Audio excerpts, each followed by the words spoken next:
Welcome to a special pre-budget panel discussion on India Unbound, a Taxsutra initiative with KPMG in India, and we have some heavy hitters for today's pre-budget panel discussion. To my right, Girish Vanwari, Head of Tax at KPMG in India. To my left, S. Gayatri, Senior Vice President Taxation at SR, and to her left, Sachin Menon, Chief Operating Officer and Head of Indirect Tax at KPMG in India. Thanks so much for joining me. Girish, I think I'll put you in the box right away. A lot of expectations from Mr. Arun Jaitley. 7-8 months back in July, the government had just taken over. The expectations were a little low. It always would be, because 45 days into a new government, you can't do much. Now, a lot of expectations, both politically and from the commentators. You need big bang tax reforms. Yes. Girish, 3 things the finance minister needs to do in this budget on the tax side. I think, if you look at the overall thing, it's ever evolving. As we looked at the whole scenario, take the numbers which have come through. The IIP numbers are low. Petrol prices are going up. Delhi debacle in politics. So it's ever evolving. Agricultural exports have come in. Absolutely. Absolutely. So if you look at the whole dynamics, the way this is changing, how does one calibrate growth and maintain fiscal deficits? So this is really a very important thing which the finance minister will have to deal with. How does he deal with this changing situation?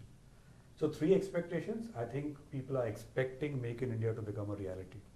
Enough and more has been spoken about it. Now we need concrete steps to actually make it happen. Second expectation is people are looking at ways to, take the demand up.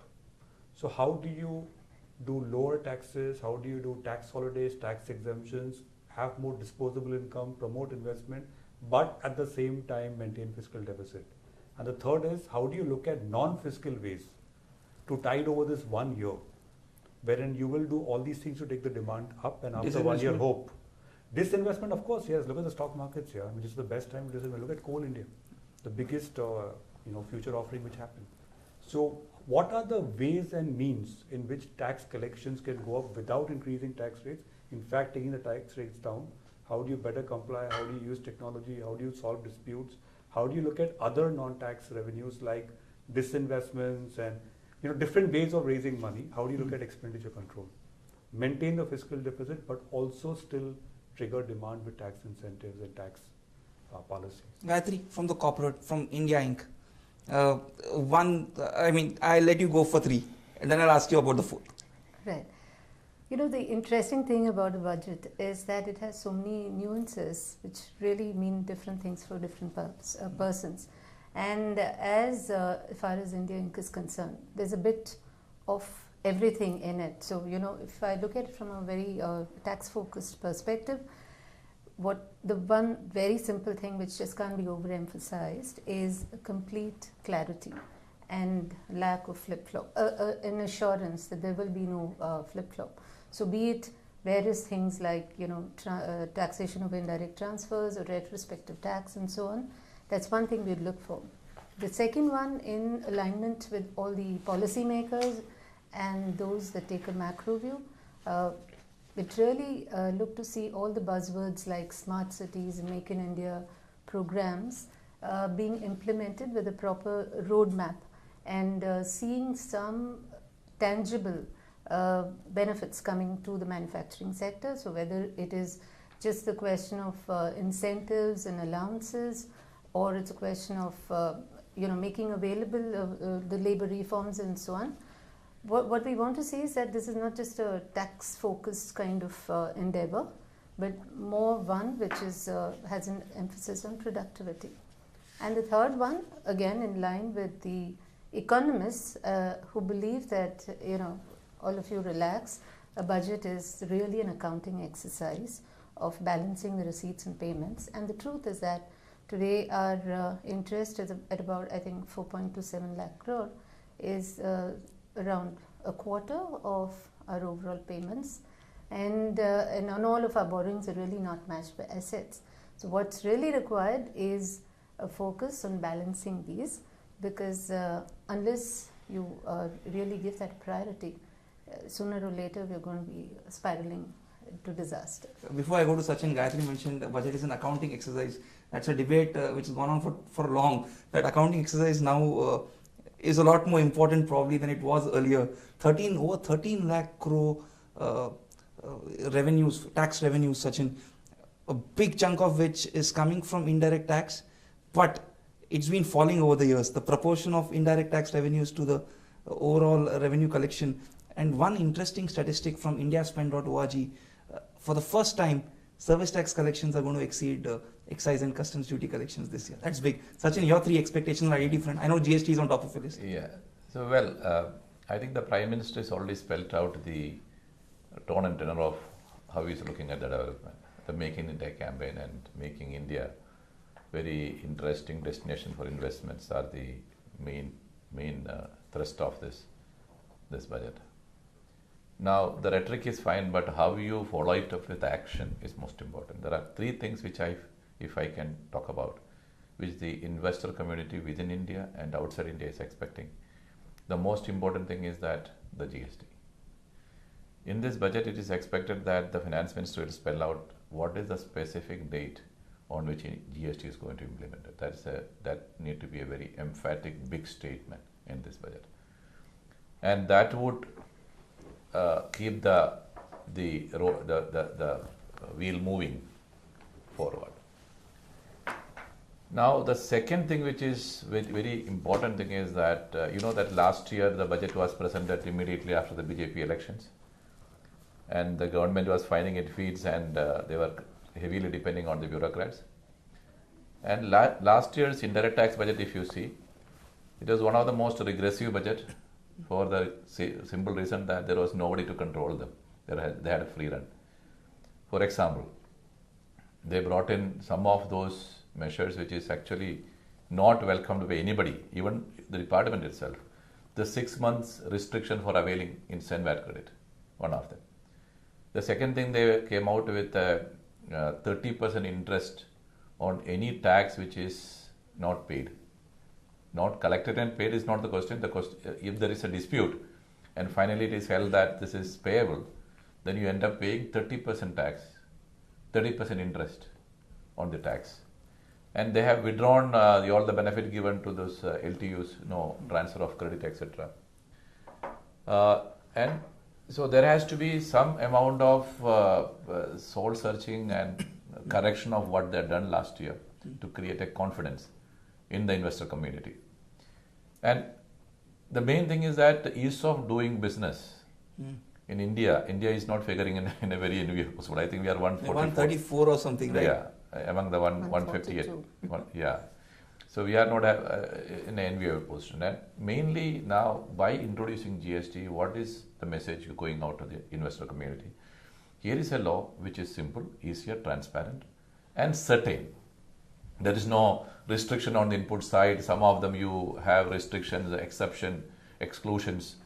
So you have a law which is transparent, which is more or less familiar with everybody. Yeah. And the fourth thing is the changing the mindset of the government and the administrators. Now, if you look at how the indirect tax administration is done, the beginning of the year, the government set targets. So, Sachin, we'll come to the tax administration later. Yeah. Because there's a specific point I want to tackle. So, Yeah. hold for now. Girish, let's start with, the hardball issues. The ones everyone is going to keep an eye on. Number one, GAR. Again, there is a call for deferral, and that call keeps being revisited every year. Is it fair? I think fair or not fair is going to be a debatable issue, but I must tell you the world is moving towards substance over form. So if you look at all countries internationally are seeing how to maximize their taxes. All countries are seeing as to is a company paying fair amount of taxes in the country or not. Now with the BEPS initiative coming, the whole world is moving towards substance, and GAR is a part of substance requirements that we talk about. Now, is GAR to be implementable today? I think that's going to be the biggest conflict in the mind of the finance minister. Why conflict? We all know that we need investments. Yeah. We all know that we need certainty for foreign investors, as Gayatri said. And this country has not gone really money going into the real sector since a long time. We are seeing FII money coming in, that's not good enough. We need to encourage FDI money. We need money to go into manufacturing. We need money to go into other parts of the country, infrastructure, construction, so on and so forth. So at this point of time, do you do a bold thing like bringing GAR in and scare away the investors? Or should you just defer GAR for some time, encourage investments, and as the BEPS initiatives get fulfilled in the next couple of years, because the deadlines for BEPS is 2016. So should you align your BEPS and GAR initiatives together? So that looks to be a very appealing proposition to me, rather than doing GAR today and then based on what BEPS is finally agreed, you make amendments to the tax laws. Since you mentioned BEPS, I'm tempted to ask, to preempt my question right now. Girish, any chance you think India could go the UK way and legislate a few of the BEPS initiatives or action plans even before there is a mutual, even before there is a multilateral instrument in place? At this point of time, that will be suicidal. If we did anything which tries to scare away the investors, which brings in uncertainty in the way this country is emerging, we'll go 2-3 steps back. Strict no to Google tax in India. At this point of time, we're not ready for it because we'll again create more issues. We'll create uncertainty.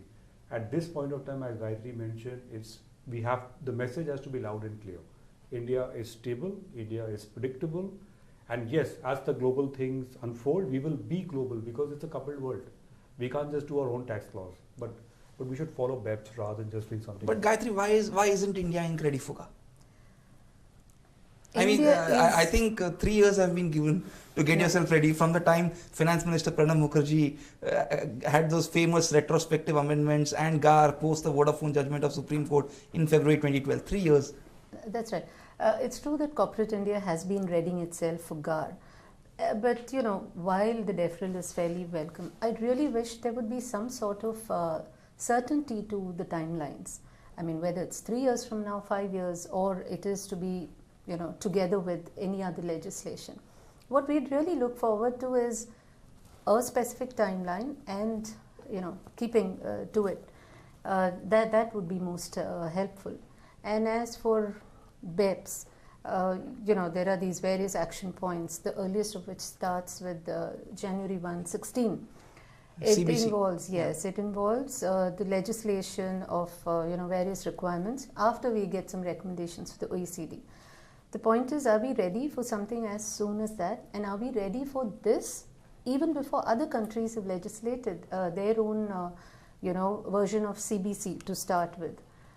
That is the point. I think we wouldn't like to go right ahead and shoot ahead of other countries in trying to legislate. So once again, I go back to whatever it is, deferral, we need some... So GAR deferral, 1 year, 2 year, what would you want? Or no deferral? You have prepared?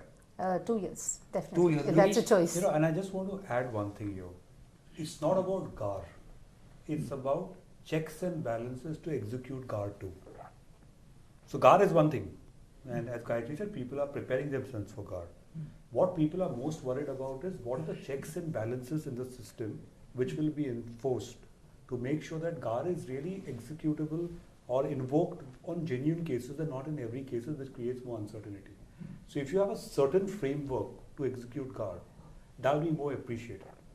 So at this point of time, yes, GAR deferral, I would align GAR with BEPS. And then when it comes also, there should be checks and balances to make sure that it is invoked in a predictable way and not in a way that makes business models unpredictable. Yeah. That's the least thing India wants at this point of time. Right. And the other aspect is, while GAR may be deferred, this whole approach of bringing it, through the back door and piecemeal, like we had the tax on buybacks and royalties a few years ago, that is not very pleasant at all, because it's deferred on the one hand and there are elements being introduced piecemeal on the other hand. It just all makes for a very chaotic approach. Yeah. Girish, on foreign companies, if you read the headlines over the last 1 month, you're seeing possibly a 50% threshold for indirect taxation. I mean, what's been coming in the newspapers, you're seeing a 2-year GAR deferral, which we just discussed.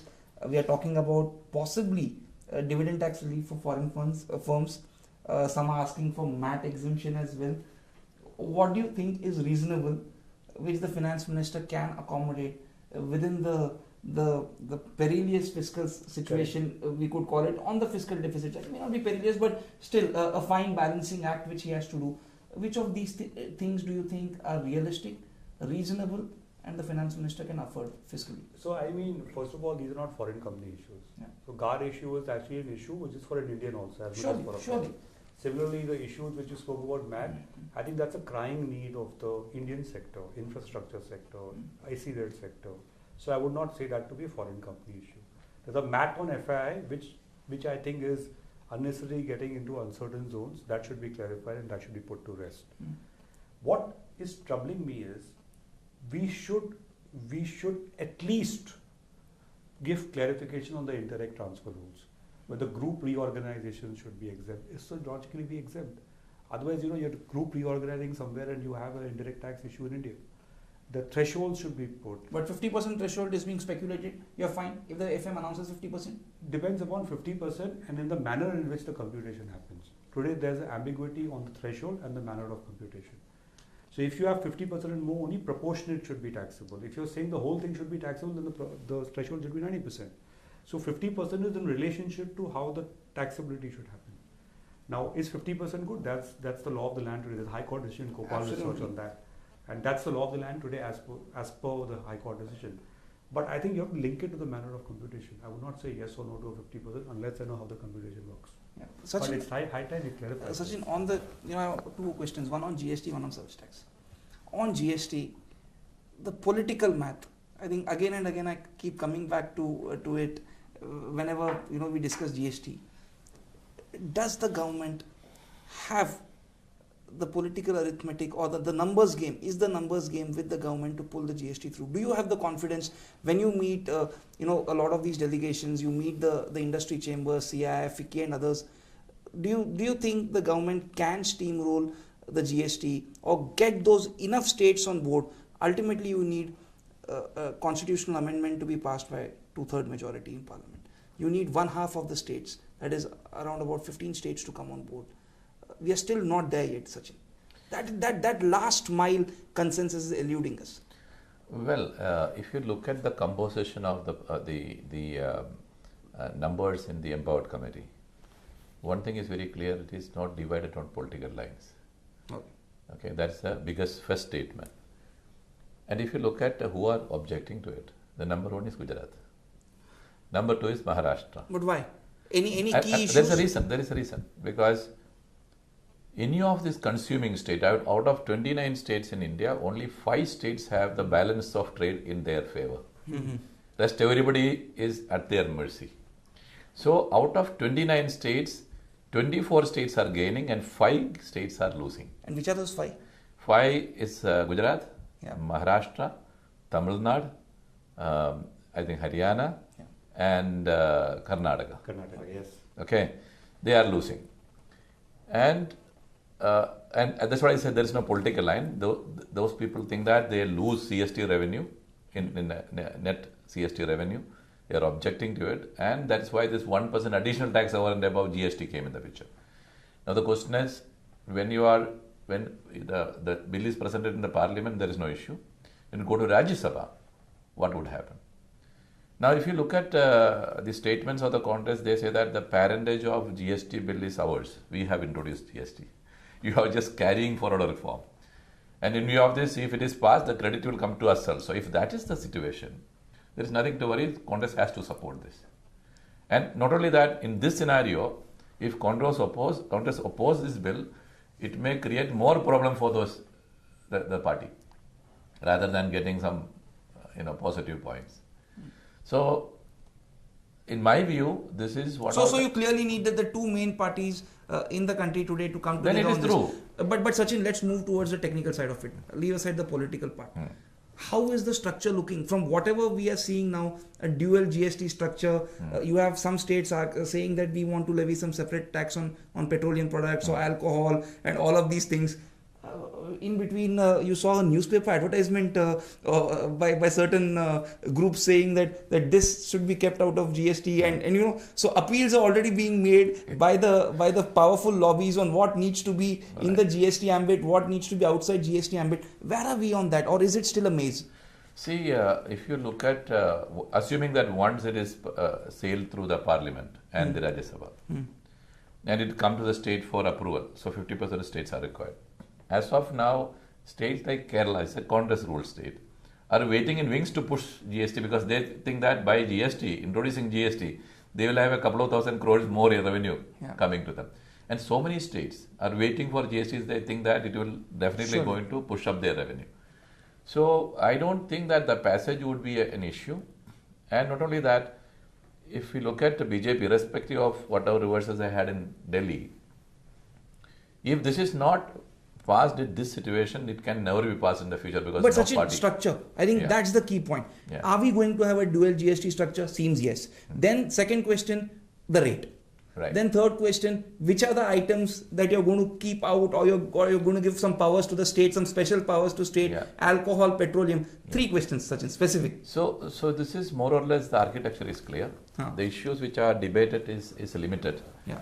Now, for example, now the issue which is yet to be decided is one of the most important issue. What is the rate? Now there are different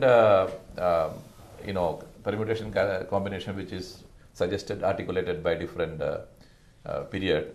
Finance Commission said that it is 12%, Curriculum is at 20%. And the latest is NIPFP come back and said that it could be ranging from 18% to 27%. Right? End of the day, if you have to sell GST, it can nothing more than 22%. So, since the constitutional amendment is envisaging a band rate, so there may not be a situation where every state have a uniform GST rate. It could be a 20 to 22% band.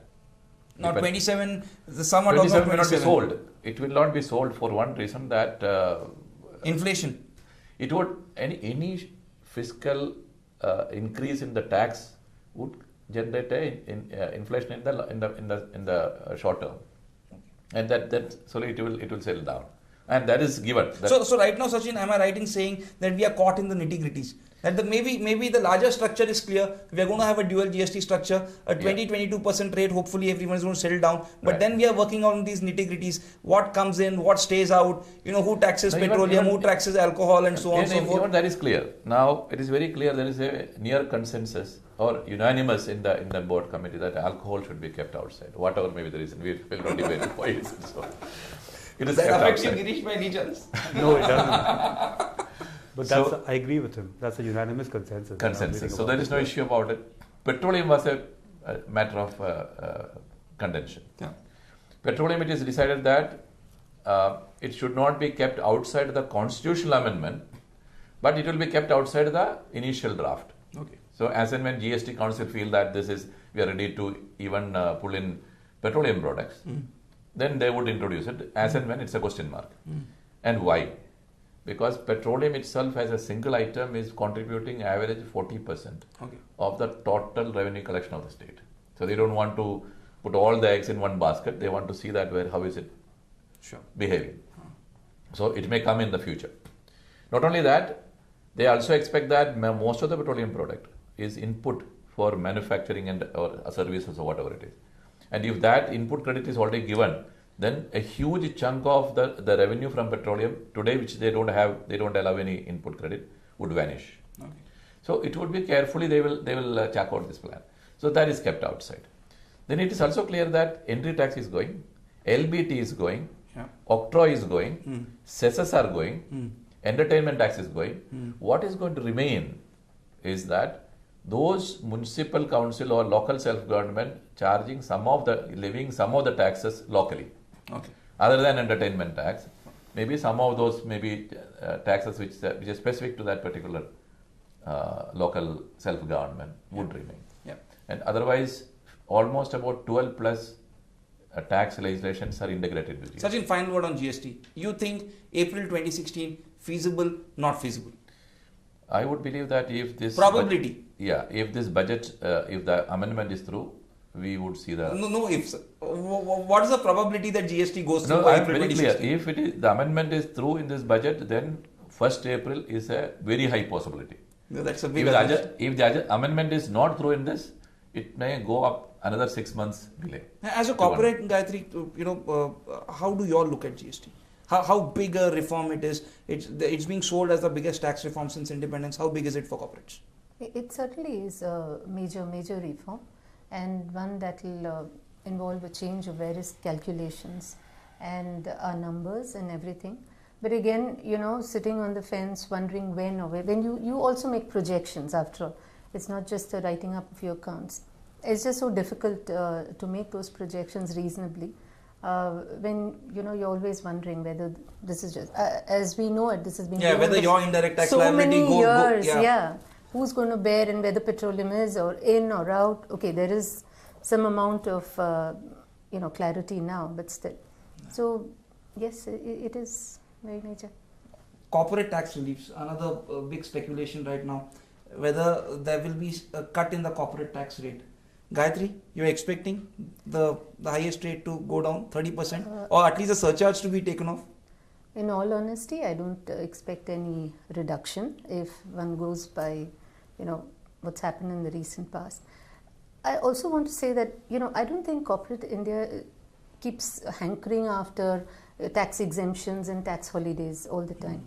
I think what's more important is there's a reasonably low as possible tax regime, but one which is stable, which will help them understand, plan, project and conduct business without all the time wondering as to how a present law is going to be interpreted by the tax authorities, what the courts will decide and what might be implemented or might not be implemented but deferred after 2 years.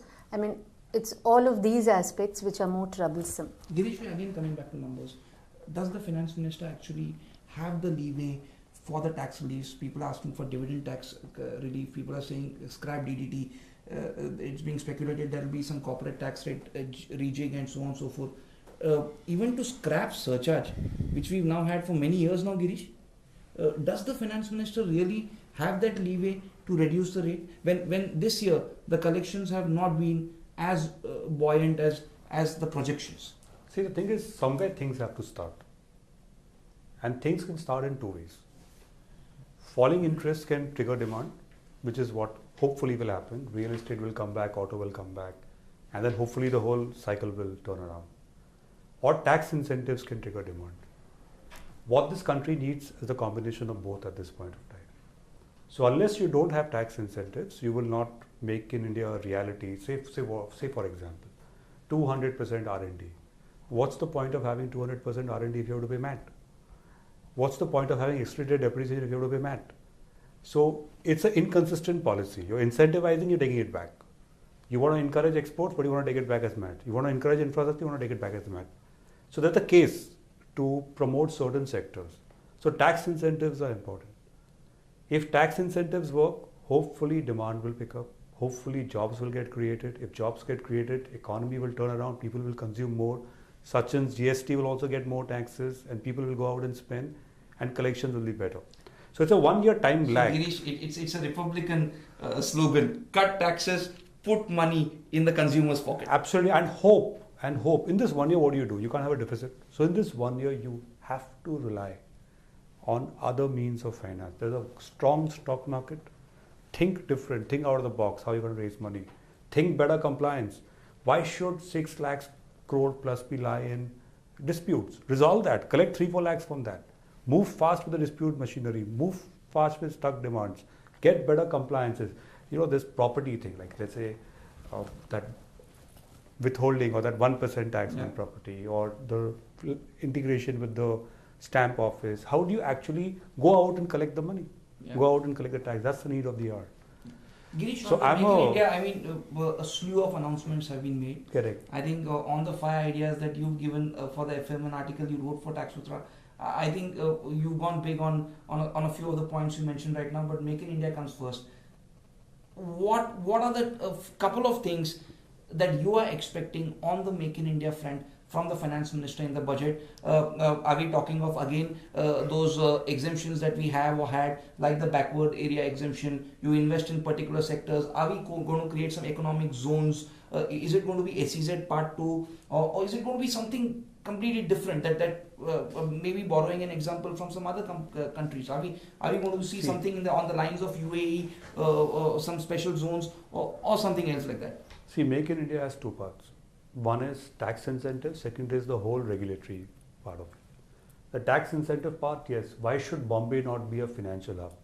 Why should we not have a earmarked area in somewhere in Bombay where we can tell private equity, come here and invest in the whole region from India? Why can't we make out of the box thing and really create employment and create zones? It can be manufacturing zones across the country, smart cities and all. Financial centers. Tax incentive is one of them. You can give tax holidays, tax relief, so on and so forth. What is more important is regulatory reform. For Make in India to happen, your regulatory process has to be streamlined.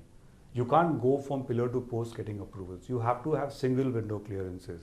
You have to have one-stop approvals. You have to have efficient approvals. You need to have quick approvals. You need to talk about labor reforms. You need to talk about land reforms.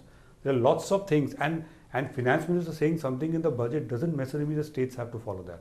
So how do you align your states with the Make in India philosophy? You have to have buy-in from them as well. And but one thing is very good. Have you ever seen in this country states competing for investments? How many vibrant things you saw this time? Vibrant Gujarat. You are having at least half a dozen states doing it now. Rajasthan, West Bengal also had absolutely. Invest in West Oh, Bengal. yeah. So if you see states competing and if you support the states who are competing through fiscal incentives, then I think Make in India can be a reality. Yeah. Gayatri, is the tax incentive for you? Make in India is going to be more about tax incentives when you decide which state to invest in. Where do you want to put up your plant? Certainly, I think any company would have that largely in mind. But I do believe that Make in India is not just about taxes, as Girish said. I think it really is supposed to represent efficiency, productivity, and so on. And in terms of all that is expected, I think Girish covered them all. There's only one thing I'd like to add. In the Make in India campaign, one of the key elements is the Indian himself. The Indian who's going to make that happen and the Indian who's going to consume it. So I think in all of these reforms, and when you spoke about the tax rate cut, I don't know about corporate tax rates, but I think there ought to be something done for the individuals, for the Indians, not only in terms of tax rates, but also investments in the healthcare and social sector segments, in order to make the Indian feel better about paying taxes with a smile. Pay taxes with a smile. That sounds like an oxymoron. No. That's the government which introduced absolutely. It. Sachin, Make in India thing on the indirect tax front, I think a lot is going to depend, is going to ride on the indirect tax announcements on Make in India. Yeah. What are the two? I'm sure that at least some buzz would be there in the corridors of North Block on what are the possible indirect tax announcements that would come through. See, mainly the excise cuts. The corporate India is not just looking for tax cut alone. Tax cut would be maybe 10% of the expectation. What they are actually looking at for is a certainty about the law as such. You define the law in such a way with so many exceptions, exclusions, and then given enough powers to the administrators to administrate, including arresting the people, prosecuting them. Now, the point is that when the government know that last year GDP growth is about 6 to 7%, okay, and they set a target of tax collection by 30% more than last year, what is the officer going to do? But Sachin, this is a country where evasion is high. Yeah, absolutely. We must accept. Absolutely. I mean, we've all seen the HSBC accounts. The fallacy is that those who are evading, happily they are going on evading, and those who are genuine guys who can't run away, they are the people being targeted. So, for example, now... So do you believe, Sachin, specifically that service tax compliance right now is becoming burdensome? Do you think we need to ease the service tax compliance burden by any chance? Is there? Do you think the 10 lakh limit probably needs to go up to 25 lakhs or 50 lakhs or something of that sort? No, so that is one part of it. The main part is that now they are misusing the law to collect revenue. They are denying or delaying the export refund at a time when working capital is a big challenge. Thousands of crores are locked up in different commission rate. They are not giving refunds. For last at least about 3-4 months, there is no refund. So, and that's one. Second thing is that there is frivolous demand, and they are also using innovative ways of leaking it to the media and say that media is present, now let me know, are you paying or not. They even informed, I have a situation where in Bangalore, they have even informed the TV channels that we are going there. So they are ready the slots are coming, so we are ready. It's like name and shame in the West now. So this is actually not the way. Yeah. So that is the thing. That is the fallacy of the entire movement. If So you think you would want some definitive announcement from the Finance Minister, Mr. Jaitley, to make course it simple, correct on this front? Make it simple, even if though you don't reduce taxes, make it simple, make it definitive, clear, Yeah. unambiguous, so that the companies can take a decision and go ahead and pay this. Yeah. And who are evading then? If somebody is Sachin, but on service tax, let's assume for a moment GST does not go through for the next 2-3 years. Worst case scenario, service tax, is the law settled? We are having so much service tax litigation, so probably I asked the wrong question. Even if it is settled, doesn't make any sense, because next year if GST come, everything else. Let's assume it doesn't. Yeah. No, so service tax is not settled. There are so many areas where the disputes are raging. They are denying input credits and then various classifying the services Definitions. as something else, and trying to maximize the revenue because they have a target. So they doesn't bother whether it is right or wrong. They have to collect the money. So if you look at the new GST regime, the initial proposal was that the threshold limit has to be minimum 25 lakhs. Now, after a lot of discussion, now they come to the conclusion that it will be 10 lakhs. Between 25 lakhs and 10 lakhs, 60% of the number of the assessees are going up by 60%. So, the number of, if you are keeping it 25%, then 60% of the small timers out of GST. And perhaps the collection coming out of that and the administrative cost is more or less the same. But then the government want that because they have to protect the jobs of the employees, government employees.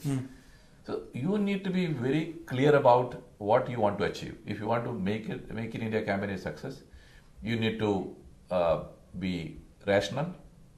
The law has to be simple and predictable, and also that you should treat the taxpayers as somebody who's contributing to the nation building exercise. Not everybody pay taxes, right? And that is what the mindset I was talking about. I think service tax has become like the golden goose example. Right. 20 years back, 3 services. I think hardly I read 400 crore tax collection. That's right, yeah. Now you're over 2 lakh crore beating excise and customs. I think no one would have thought that 20 years back. Rightly so. It also shows a vibrant economy in some ways. Absolutely, because if you look at the total GDP contribution, it is now exceeding 60% from service alone.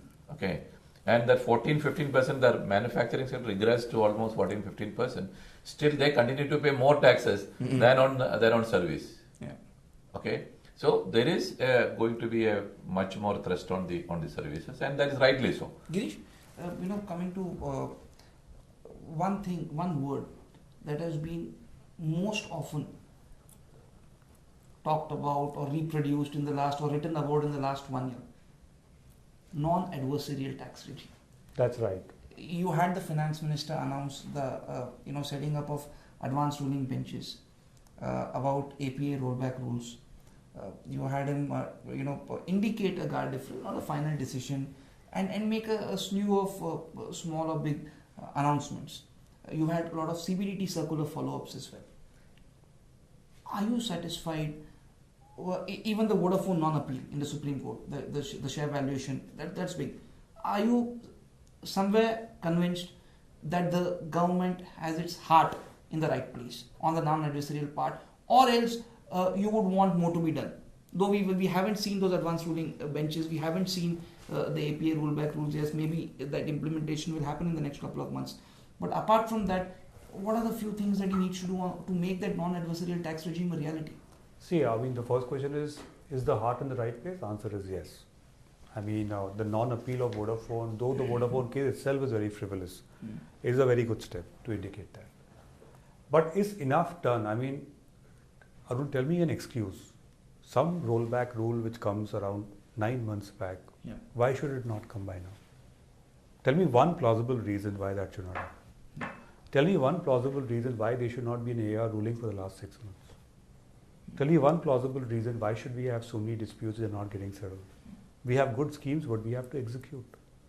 So I think heart is in the right place, but the country needs execution. The country needs execution. We need to have more AR benches. We need to have quicker disposal of AR rulings. We really need to do. Why should rollback rules take so much time? Why should APS take so much time? We need to have a redressal mechanism which works. And trust me, if you just do that, there is enough and more room to meet all the popular expectations. Gayatri, you wouldn't want to spend so much time in court, as you did during the share valuation case. You would want to spend more time probably doing more efficient tax planning than fighting cases, right? Absolutely, that's right. And on this subject, I think that one act of not going in appeal on the Vodafone case is the real positive action, which kind of indicated that the government is putting its mind in but do you this. think, Gayatri, in your over 2 decades of experience as a tax professional, rarely have you seen the government not go in an appeal in such a high profile case? They have now set a precedent. Do you think that this should not be a one-off and probably be a precedent in many other cases where they should let the matter go off? They should not appeal. You think this can become a precedent and then therefore cut the disputes by half? Possible. It should. If In they fact, accept the High Court or tribunal verdicts right away. Yeah, in fact, I would hope that it doesn't even come to a stage where this precedent has to be followed. So in such frivolous cases, there shouldn't even be this much of litigation that has gone on so far, which was really a colossal, at least an expenditure of time and energy and money. So, Yeah, absolutely. Girish, tax structure rationalization is also being talked about. We all talk about these big words and all, but can we expect a big bang tax reformist budget? I think we saw a big bang tax budget. The last we saw was 3 years back from Finance Minister Pranab Mukherjee. That's Many right. would say for the wrong reasons. That's right. You expect a reversal of that, probably a dream budget like Mr. Chidambaram's budget 18 years back. Would you expect a big bang budget on the tax side this time, Girish? On the tax side, I don't know what more can be done. So, can it be a big bang budget? It would depend upon what do you expect from the budget. I mean, if you expect the budget to be only tax Wholesale law, tax reform. wholesale tax reform, what more can be done? I mean, the whole No, direct cut tax code. the tax rates both for individuals and corporates. Realign, rejig the corporate tax. All the slabs. You maybe cut some incentives. Make more announcements on the administration side. Accept Dr. Shom's TARC report and so on and so forth. Wholesale tax reforms. So there are two things. What you're talking about is, one is non-revenue affecting. Yeah. Like getting the TARC report in place, getting the indirect tax rules in place, getting the redressal machinery to work. Those are issues which do not impact the tax collections. Yeah. That I would fully endorse and anticipate. The second things which actually impact the revenue collections is like how much calibration do you want to do? Let's say you start with a fiscal deficit, assuming a big takeoff in demand, and that does not happen. The whole thing can go back to square one. Last thing is you want is the unmanageable fiscal deficit, because that impacts the interest rates and growth can never happen with high interest rates.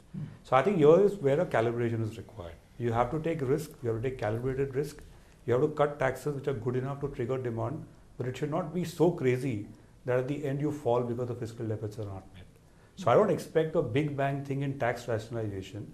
There will be popular measures to address the needs to trigger growth of, but it will never be. Since so much, Girish, of what you're saying is to also cater to the foreign investor. Let's also move away from Make in India. We all realize we need several $100 billion of FDI just in the infrastructure sector.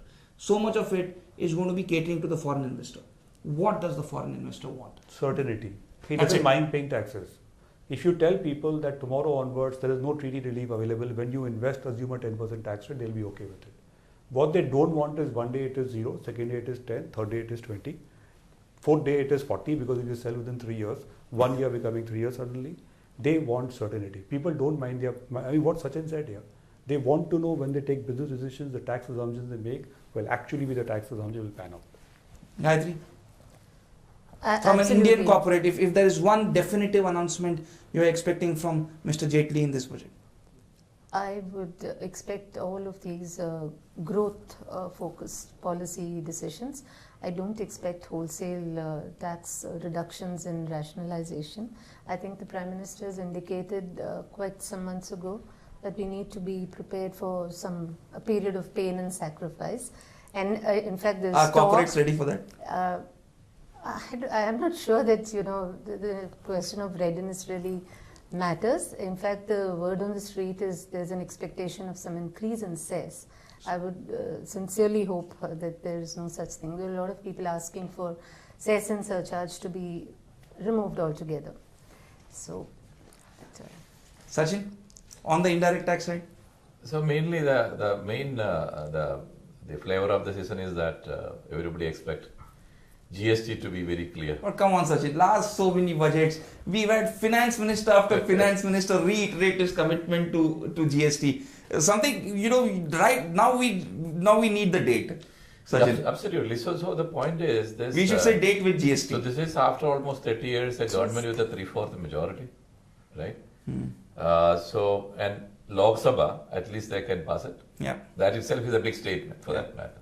And if that is done, then I don't think even Rajya Sabha, anybody would dare to stop this bill. Yeah.